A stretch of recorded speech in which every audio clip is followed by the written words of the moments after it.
नैतिकता एवं मूल्यों का संकट। डॉक्टर सर्वपल्ली राधाकृष्णन ने अपनी पुस्तक क्राइसिस ऑफ कैरेक्टर में लिखा है, हम यह जानते हैं कि सही क्या है, उसकी सराहना भी करते हैं पर उसे अपनाते नहीं। हम यह जानते हैं कि बुरा क्या है, हम उसकी भर्त्सना भी करते हैं, फिर भी उसी के पीछे भागते हैं। वास्तव में यही संकट नैतिकता का है और यही मूल्यों का संकट है। इससे पहले कि मूल्यों के संकट पर चर्चा करें, थोड़ा इस बात पर विचार कर लें कि मूल्य कहते किसे हैं। नैतिकता एवं मूल्यों का संकट, इसके बारे में आज हम अपने ब्लॉग 3 और 4 में पर आपको बता रहे हैं। तो मूल्य किसे कहते हैं? वस्तु विशेष के प्रति हमारा दृष्टिकोण ही मूल्य दृष्टि है। मूल्यों का सवाल मनुष्य ही उठाता है। इसका संबंध मानव के मानसिक जगत से है। इसका उत्तर भी मनुष्य में ही होना चाहिए, विज्ञान या परमात्मा में नहीं। मूल्य इसलिए अनिवार्यतः मानवीय ही है। मनुष्य के कलात्मक, नैतिक व आध्यात्मिक मूल्य हैं।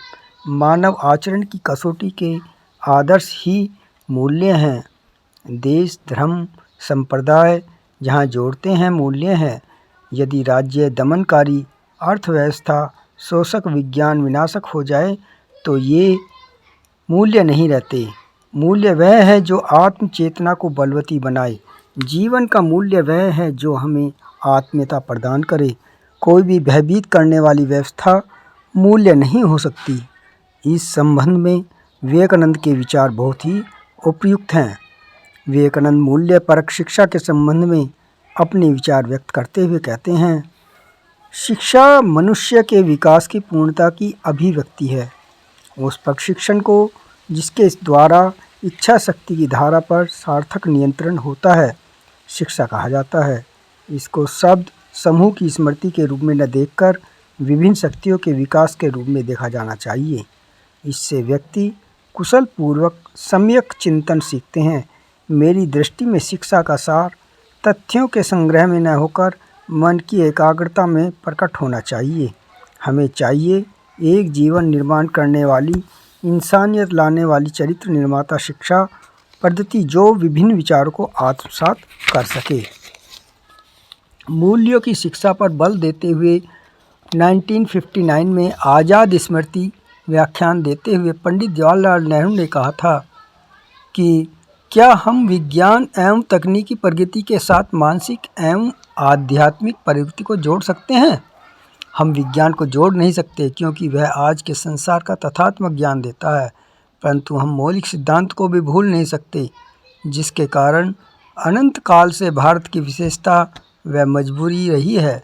औद्योगिक प्रगति की ओर हम पूरी ताकत व निष्ठा के साथ आगे बढ़ें, पर साथ ही स्मरण रहे कि भौतिक उपलब्धियां बिना करुणा, सहनशीलता एवं विवेक के राख में मिल जाएंगी। हमारे देश के राष्ट्रीय नेताओं ने मूल्यों की शिक्षा देने के लिए योजनाएं बनाई, शिक्षण संस्थाएं स्थापित की, पर आज उनका कहीं अता पता नहीं। अरविंद, टैगोर, दयानंद की शिक्षा पद्धति आश्रम में सिमट कर रह गई। महात्मा गांधी की शिक्षा योजना अनेक प्रकार के भूल भुलैयों से गुजराती जहाँ ने कहाँ खो गई। ले देकर रह गई एक मूल्यहीन शिक्षा व्यवस्था। ऐसी स्थिति में यह आवश्यक हो गया है कि हमारे विद्यार्थियों को ऐसी शिक्षा दी जाए जिससे वे उत्कृष्ट चरित्र के, नैतिक आचरण वाले एवं भारतीय जीवन में मूल्यों में आस्था रखते हुए उसके अनुकूल आचरण करने वाले नागरिक बन सकें। हम मूल्य के संबंध में चर्चा कर रहे थे। मूल्य को इस तरह से भी परिभाषित किया जा सकता है कि जिस प्रकार का आचरण हम दूसरों का अपने प्रति चाहते हैं तथा उनके आचरण से हमें कोई ठेस या चोट नहीं लगती, वैसा ही आचरण हम दूसरों के साथ करें। इसे ही जीवन का मूल्य कहा जा सकता है।